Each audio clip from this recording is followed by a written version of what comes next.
a Liberamente, variazioni e scorribande qui su Radio Libertà.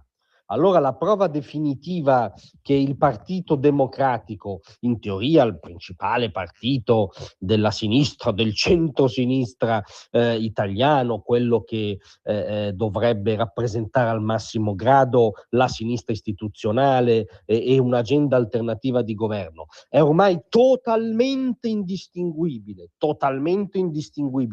dal cosmo antagonista, dal cosmo della violenza propal, dal cosmo dell'eversione vicino ai centri sociali, arriva da Milano.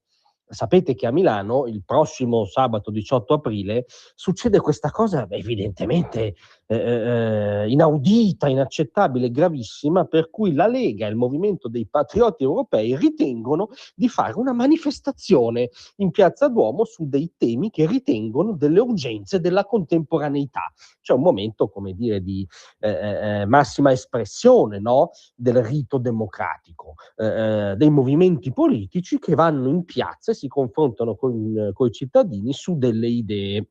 È uno scandalo pazzesco, evidentemente, e su questo tema il PD addirittura ha scavalcato i centri sociali antagonisti, è stato più reattivo, li ha scavalcati a sinistra, perché vi abbiamo rendicontato ieri della illuminatissima iniziativa tramite ordine del giorno della Presidente del Consiglio Comunale di Milano, la signora Buscemi appunto del PD, che ha chiesto a prefettura e questura semplicemente di bloccare, di annullare e di non concedere l'autorizzazione all'evento di sabato.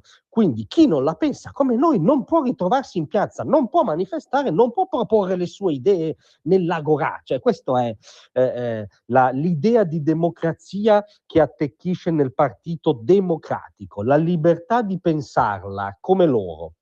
E quindi evidentemente i centri sociali milanesi si sono sentiti un attimo spaesati, scavalcati, cioè il PD alla nostra sinistra, dobbiamo fare qualcosa.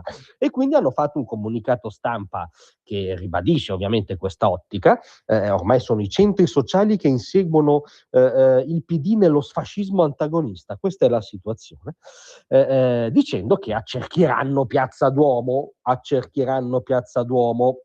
virgolette, nella nostra città non c'è spazio per fascisti e aspiranti dittatori, non c'è spazio per razzismo e segregazione, so dove l'abbiano vista, forse nell'Alabama degli anni 50, non c'è spazio per imperialismo, falsi miti e falsi dei.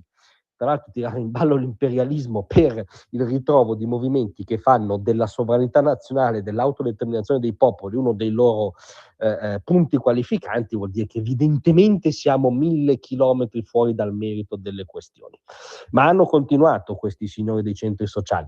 Ovunque governino, uno dei primi terreni d'attacco delle destre nazionaliste è il controllo dei corpi femminili, marginalizzati e non conformi. Sì, è questo che proprio in qualunque sezione della Lega si parla di controllo dei corpi femminili, cioè siamo obiettivamente al delirio. Parlano di sicurezza, strumentalizzando le violenze di genere.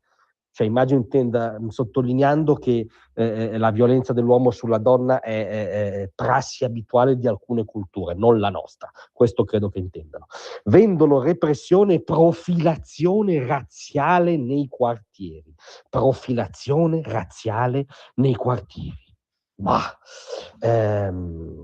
Proponendo persino una taglia per l'antifascismo. Qui immaginiamo si riferiscano alla proposta, che peraltro parte da un'iniziativa dei repubblicani americani, di definire terrorista il movimento Antifa, non l'antifascismo, sveglia signori, non Matteotti, non Gobetti, non i partigiani autentici, quelli del 45, ma il movimento Antifa di oggi, che sì, spesso ha forme antagoniste, squadriste, se non esplicitamente terroriste, e loro dovrebbero saperlo, frequentandolo molto. In ogni caso, ai nostri posti ci troveranno Milano è antirazzista, Milano è transfemminista. Milano è transfemminista, ma che cazzo vuol dire? Milano è partigiana oggi, perché oggi c'è il fascismo, ovviamente. Milano è il 25 aprile, Milano è antifa. I centri sociali ci saranno. e hanno dovuto imbastire questo comunicato, come dire, che sembra un testo di Ionesco, no? Che va oltre qualsiasi minimo senso condiviso, perché il PD li aveva scavalcati a sinistra, e l'annuncio finale è quello per cui scendiamo in piazza e accerchiamo Piazza del Duomo, quindi accerchiamo dei liberi esponenti di liberi movimenti politici che tengono una libera manifestazione, perché non possono tenerla, come ci insegnano i nostri amici del PD.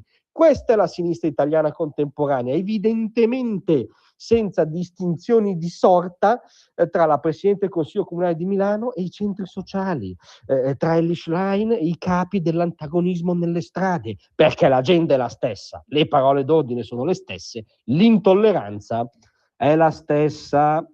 Grazie a tutti, a domattina.